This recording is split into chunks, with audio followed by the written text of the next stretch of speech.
하나님께서 이처럼 사랑하신 분들과 함께하는 오성춘 목사의 오늘의 묵상을 시작하겠습니다.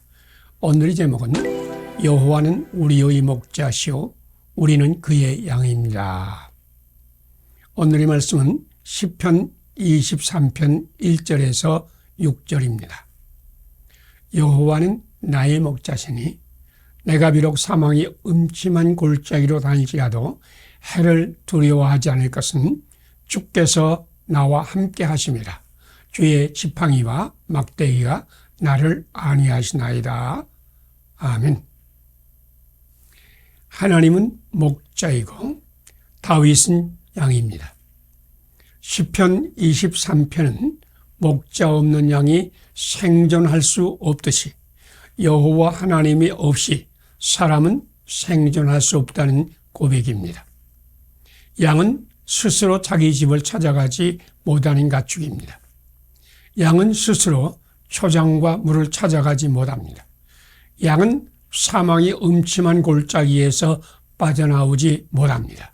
양은 원수를 만나면 죽을 목숨입니다. 목자는 양의 생존권입니다. 예수님은 양으로 생명을 얻게 하고 더 풍성히 얻게 하시는 선한 목자이십니다.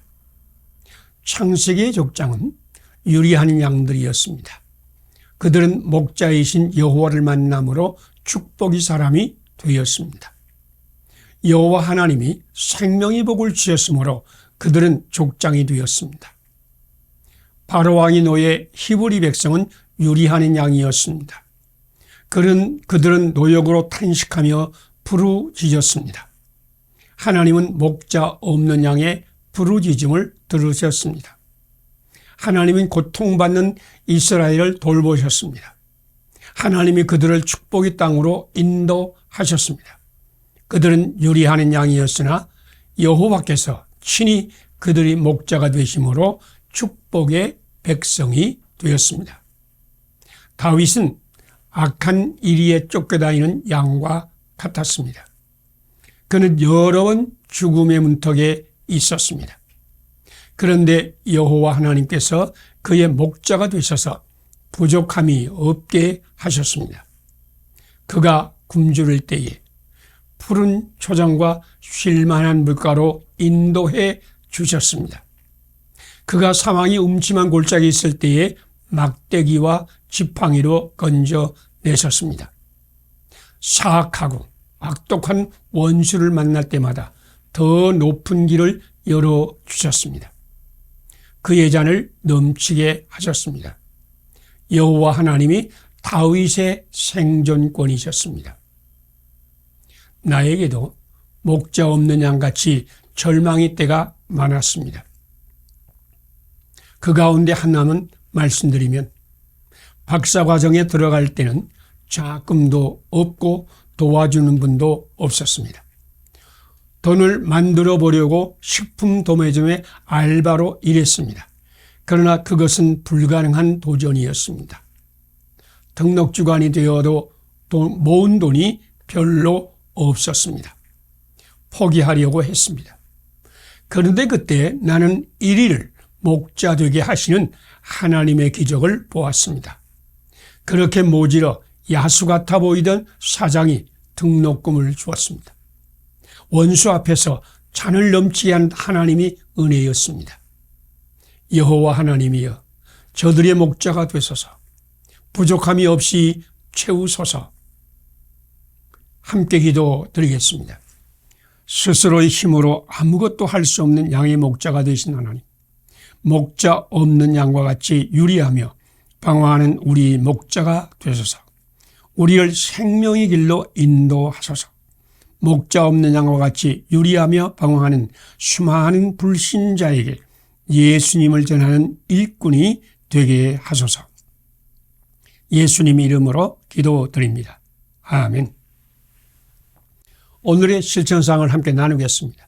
스스로의 힘으로 아무것도 할 수 없는 양의 목자가 되신 하나님을 믿는다. 선한 목자 예수님 우리의 목자로 삼아 세상과 사탄과 정욕을 물리치고 생명의 길로 인도함을 받는다. 목자 없는 양과 같이 유의하며 방황하는 수많은 불신자에게 목자 예수님을 소개한다. 감사합니다. 오늘도 하나님이 함께 하시는 축복의 날이 되시기를 바랍니다.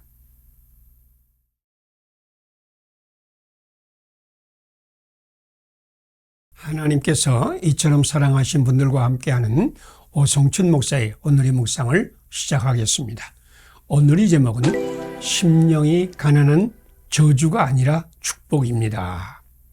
오늘의 말씀은 마태복음 5장 1절에서 3절입니다.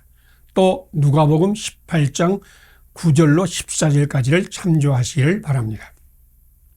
세리는 멀리 서서 감히 눈을 들어 하늘을 쳐다보지도 못하고 다만 가슴을 치며 이르되 나는 죄인이로소이다 하였느니라. 이 사람이 의롭다 하심을 얻고 집으로 돌아갔느니라. 아멘.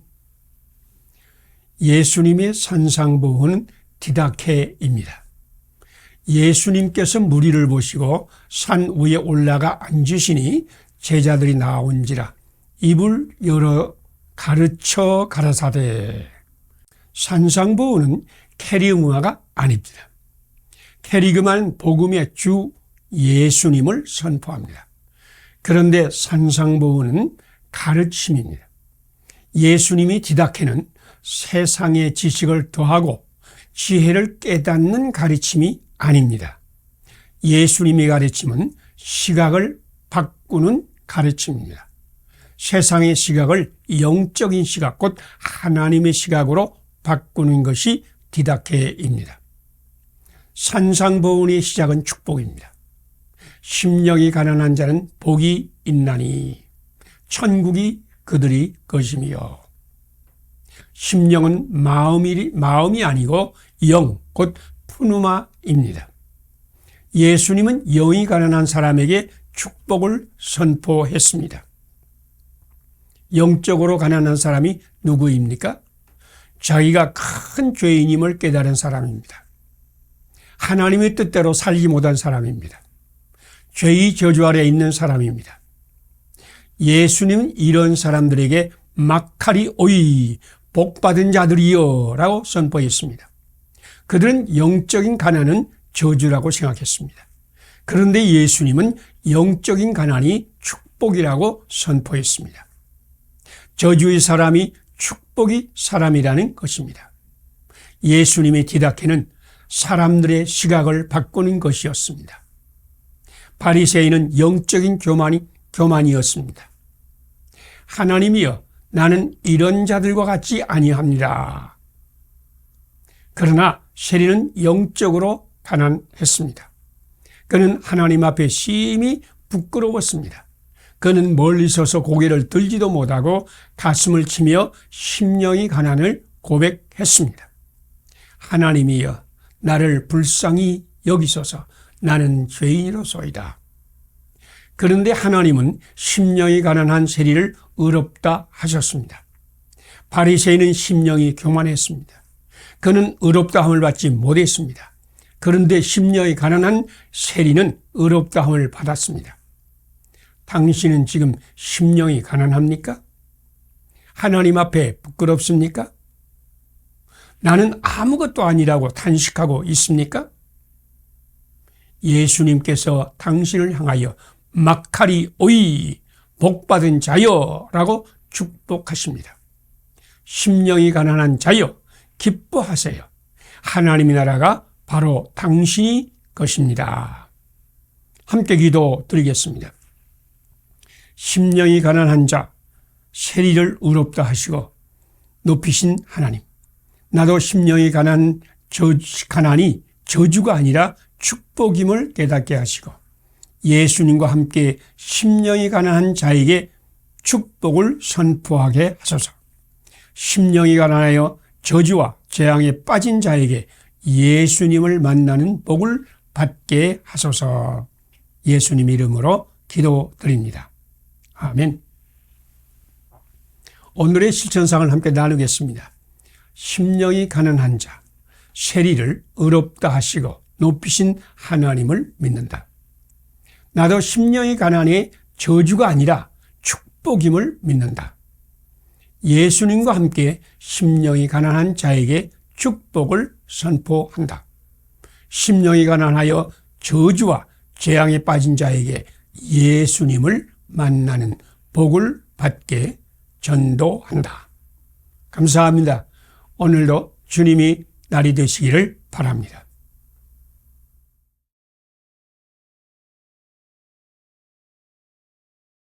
하나님께서 이처럼 사랑하신 분들과 함께하는 오성춘 목사의 오늘의 묵상을 시작하겠습니다.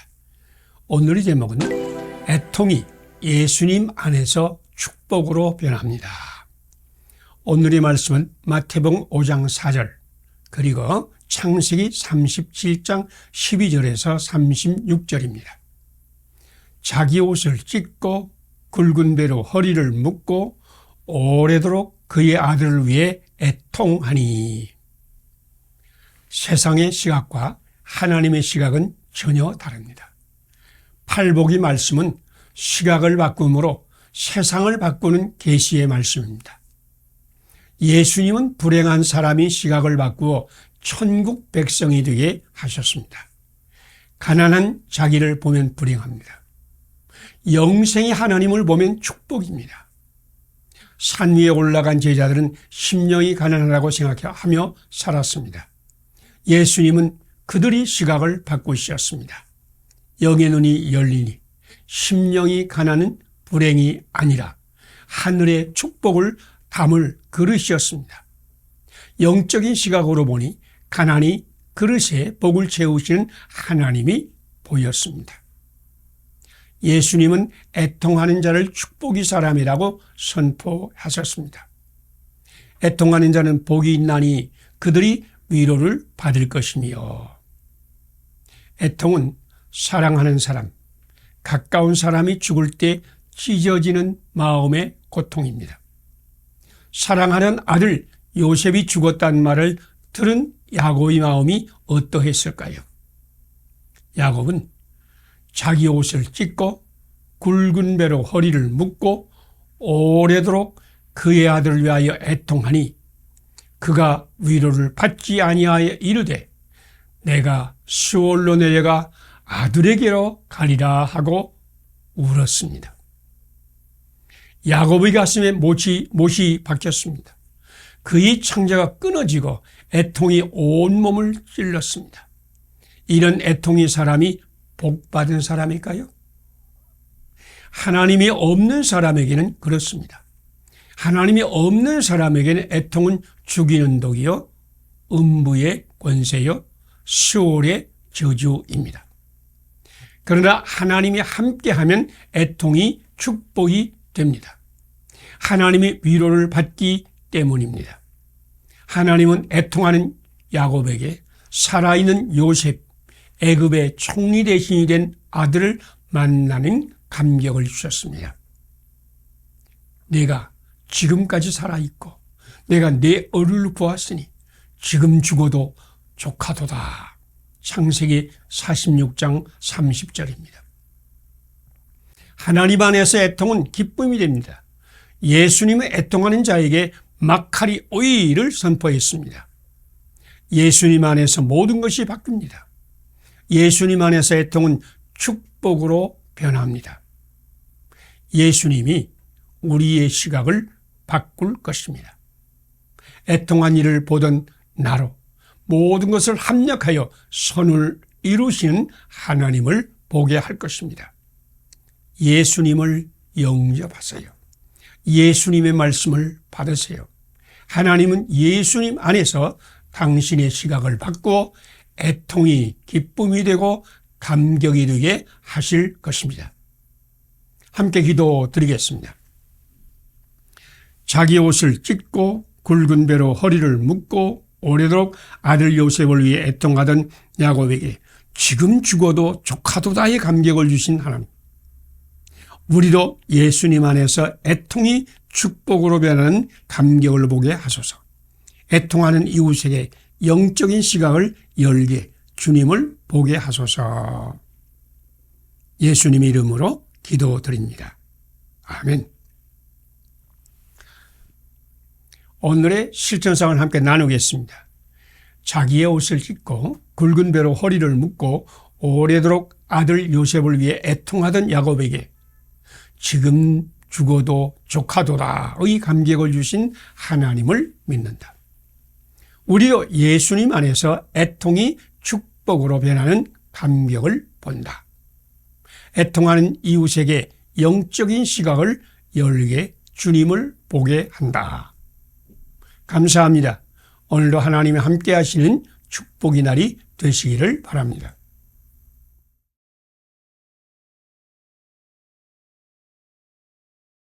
하나님께서 이처럼 사랑하신 분들과 함께하는 오성천 목사의 오늘의 묵상을 시작하겠습니다.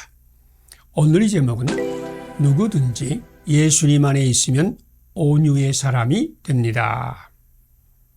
오늘의 말씀은 마태복음 11장 20절에서 30절입니다.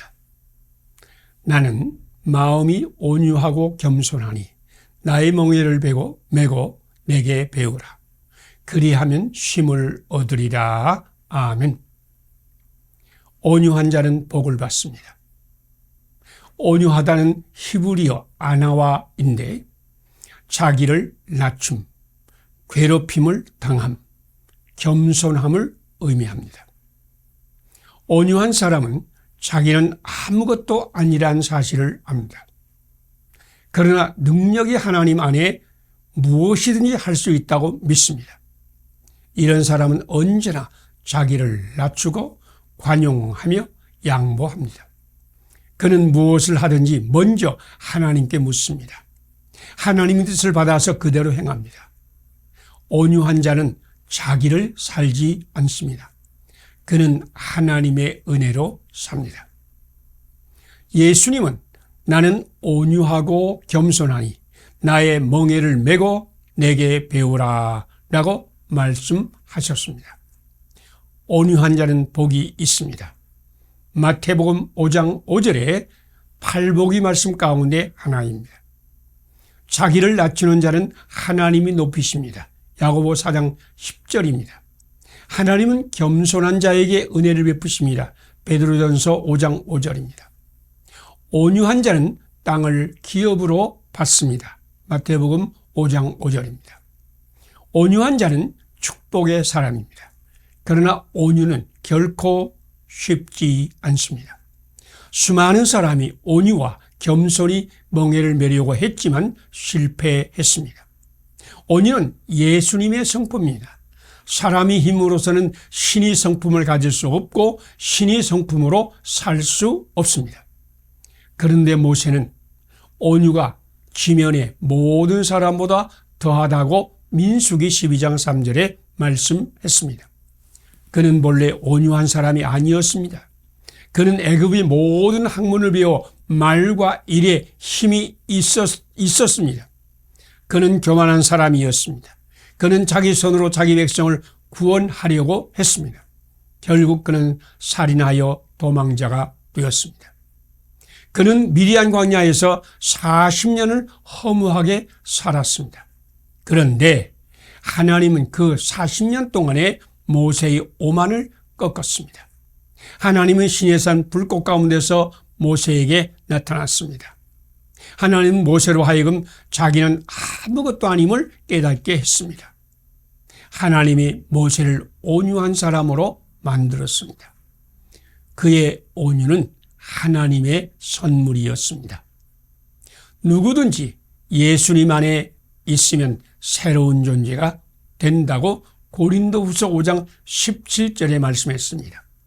교만한 자도 예수님 안에서 온유한 자가 되었습니다. 제자들은 누가 높으냐 하고 싸우던 자들이었습니다. 그들은 오순절날 성령 충만을 받고 예수님 안에서 온유한 사람이 되었습니다. 예수님 안에서만 성령 충만을 받습니다. 예수님 안에서만 온유한 자가 됩니다. 예수님 안에 거하세요. 온유의 복을 받을 것입니다. 함께 기도 드리겠습니다. 수고하고 무거운 짐진 자들을 불러서 온유와 겸손히 사람으로 만드시고 쉼을 얻게 하신 예수님. 나도 예수님 안에서 예수님이 온유를 배우고 온유와 겸손의 멍에를 매게 하소서. 쉼을 얻지 못하고 피곤하여 넘어지고 고생하는 사람들에게 예수님의 온유로 감싸게 하소서. 예수님 이름으로 기도드립니다. 아멘. 오늘의 실천사를 함께 나누겠습니다. 수고하고 무거운 짐진 자를 불러서 온유와 겸손의 사람으로 만드시고 쉼을 얻게 하신 예수님을 믿는다. 나도 예수님 안에서 예수님의 온유를 배우고 온유와 겸손의 멍에를 맨다. 쉼을 얻지 못하고 피곤하여 넘어지고 고생하는 사람에게 예수님의 온유로 감싸고 섬긴다. 감사합니다. 오늘도 하나님이 함께 하시는 축복의 날이 되시기를 바랍니다.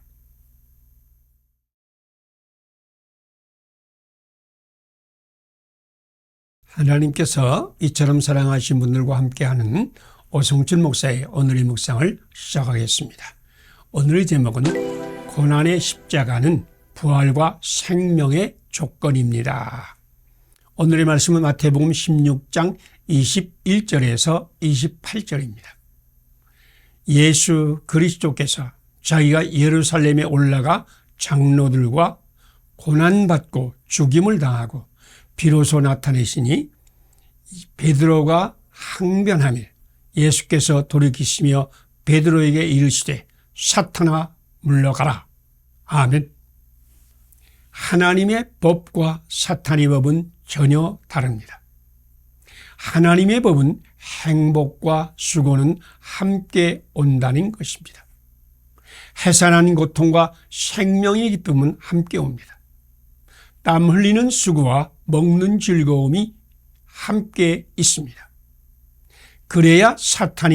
그러나 사탄의 법은 수고 없이 행복을 얻는 것입니다. 사탄은 선악과만 먹으면 눈이 밝아지고 하나님과 같이 되고 선악을 아는 축복을 얻는다고 유혹을 했습니다. 사탄은 지금도 수고나 고생이 없이 좋은 것을 얻으라고 우리를 유혹합니다. 예수님은 사탄의 시험을 단호히 거절했습니다. 예수님에게 돌로 떡을 만들어 먹는 것은 매우 쉽습니다. 그러나 예수님은 고생 없는 즐거움을 거절했습니다. 십자가 없는 영광을 꿈꾸던 베드로는 사탄아 내 뒤로 물러가라 라는 책망을 받았습니다. 예수님은 병든 자의 병을 자기가 짊어졌습니다. 그리고 병든 자에게는 건강을 주셨다고 마태복음 8장 17절에 말씀합니다. 그리스도께서 단번에 죄를 위해 죽으사 의인으로서 불의한 자를 대신하셨습니다. 그것이 우리를 하나님 앞으로 인도하는 그리스도의 방법이었습니다. 치료와 용서와 구원은 우리에게는 공짜이지만 예수님은 그 대가로 십자가에서 고난을 받으셨습니다. 사랑은 수고를 대신 지는 힘입니다. 예수님 우리를 이처럼 사랑하였습니다. 그래서 우리 대신 고난의 십자가를 지셨습니다. 그리고 우리에게는 기쁨과 생명을 주셨습니다. 예수님을 영접하면 공짜로 용서와 생명을 받습니다. 예수님 대신 고난을 받으셨기 때문입니다. 예수님 안에서 우리는 성령을 받습니다. 성령은 우리에게 예수님을 따르게 합니다. 고난받는 자를 위해 고난이 십자가를 질 힘을 주십니다. 성령님은 고난이 십자가를 지고 예수님을 따르게 힘을 주십니다. 성령 충만을 구하세요. 수고 없이 좋은 것을 얻으라는 것은 사탄의 시험입니다. 사탄의 시험을 물리치세요. 서로의 짐을 짐으로 그리스도의 법을 성취합시다. 행복을 원하십니까? 수고를 두려워하지 마세요. 수고에 행복이 숨어 있습니다. 수고하며 사랑하는 자는 행복을 찾아낼 것입니다. 성령님이 법을 따르기로 지금 결단합시다. 함께 기도드리겠습니다. 수고와 고생이 없이 생명과 축복을 받으려는 사탄의 시험을 물리치고 십자가의 고난으로 우리에게 부활의 생명을 주신 예수님. 우리도 예수님의 영으로 충만하여 좋은 것을 얻기 위한 고난을 기뻐하며 이웃의 구원과 행복을 위한 고난을 예수님과 함께 지게 하소서. 예수님 이름으로 기도드립니다. 아멘. 오늘의 실천상을 함께 나누겠습니다. 수고와 고생 없이 생명과 축복을 받으려는 사탄의 시험을 물리친다. 십자가의 고난으로 우리에게 부활의 생명을 주신 예수님을 믿는다. 우리도 예수님의 영으로 충만하여 좋은 것을 얻기 위한 고난을 기뻐한다. 이웃의 구원과 행복을 위한 고난을 주님과 함께 진다. 감사합니다. 오늘도 하나님이 함께 하시는 축복의 날이 되시기를 바랍니다.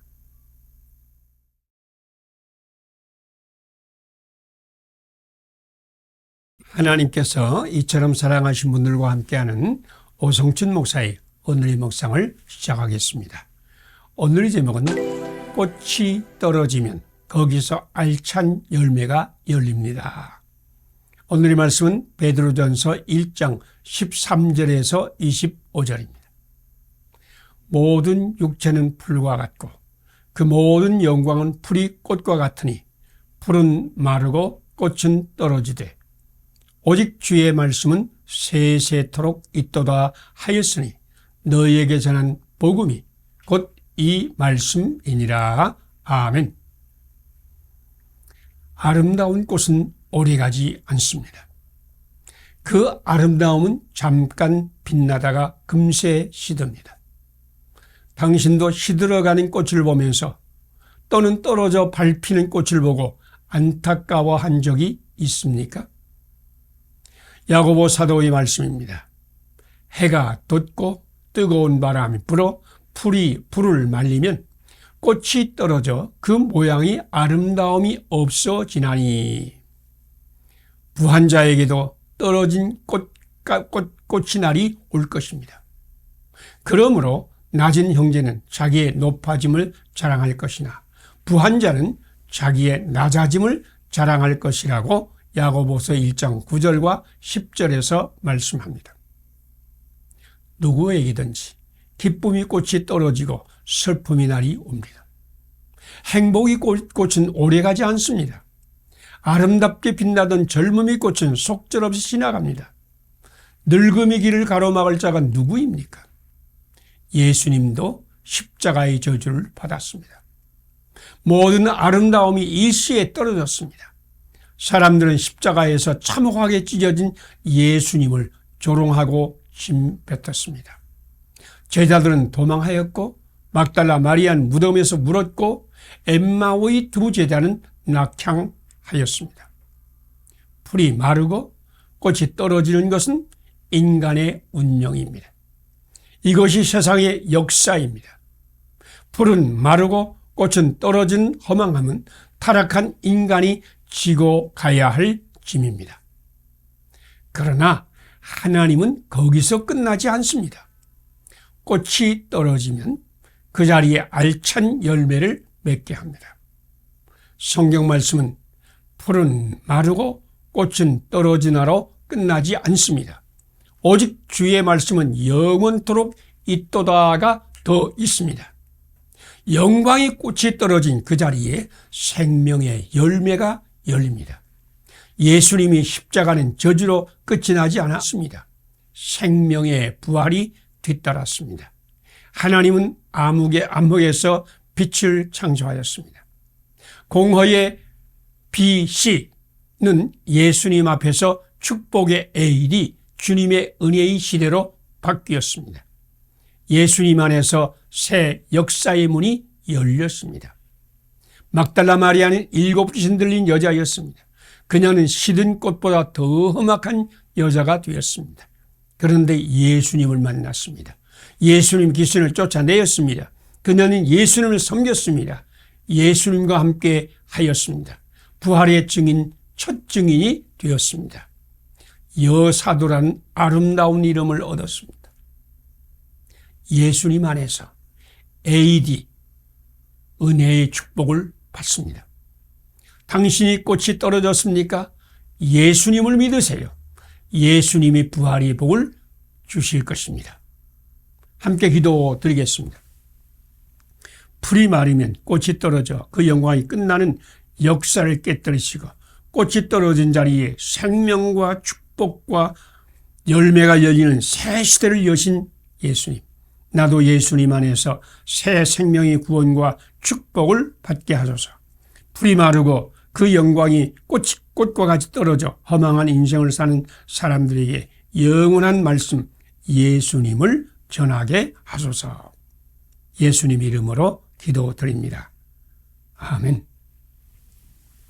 오늘의 실천상을 함께 나누겠습니다. 풀이 마르면 꽃이 떨어져 그 영광이 끝나는 역사를 깨뜨리시고 꽃이 떨어진 자리에 생명과 축복의 열매가 열리는 새 시대를 여신 예수님을 믿는다. 나도 예수님 안에서 새 생명의 구원과 축복을 받는다.